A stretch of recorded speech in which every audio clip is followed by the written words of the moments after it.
संतोष निलावार यांना मुख्यमंत्री सहाय्यता निधीतून मदत द्यावी, सूर्यकांत कोकड यांची निवेदनाद्वारे मागणी।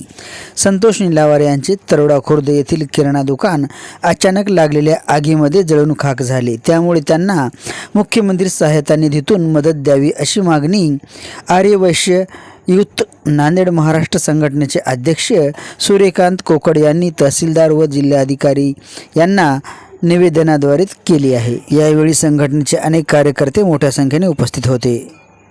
आजचा विषय असा होता की आर्यवैश्य युथ महाराष्ट्र राज्य ही संघटनेनुसार मी संस्थापक अध्यक्ष सूर्यकांत कोकड आज नांदेड इथे यासाठी आलेलो आहोत आम्ही की आमच्या समाज बांधव संतोष निलावार यांच्या दुकानाचं पूर्णपणे जळून खाक झालेलं आहे।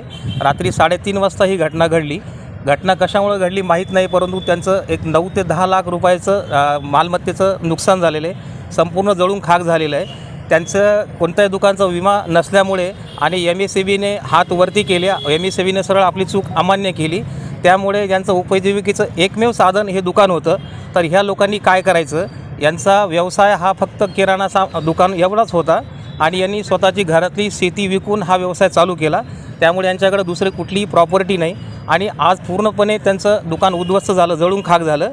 तर माझी अशी मागणी आहे, आज आम्ही तहसीलदार आणि कलेक्टर साहेबांना भेटून असं निवेदन दिलं आहे की यांना मुख्यमंत्री सहायता निधीतून मदत व्हावी अशी आमची सर्वांची मागणी आहे। समाज बांधवांकडून पण ती मागणी आहे आणि मुख्यमंत्री साहेबांनी याचा विचार करावा की अशा लोकांनी जर आपल्या पूर्ण उपजीविकेचं साधन जर त्यांचं नष्ट झालं तर त्यांनी काय करावं।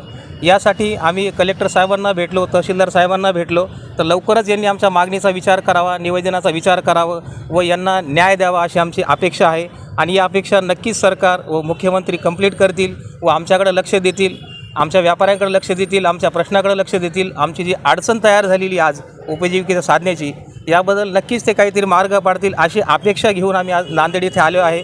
आमचे आर्यवैश्य युथचे पदाधिकारी, समाज बांधव, निलावार कुटुंब, त्यांचे नातेवाईक, त्यांचे मित्र कंपनी आणि सगळेजण मिळून आम्ही हा प्रयत्न करतो आहे आणि आज आम्ही सगळेजण त्यांच्यासोबत आहोत आणि सरकारने पण आमच्यासोबत राहावं, आम्हाला यावं आणि आमचा हा प्रॉब्लेम सॉल्व्ह करावा, यांना काही ना काही मदत मिळावी एवढीच आमची अपेक्षा सरकारकडून आहे।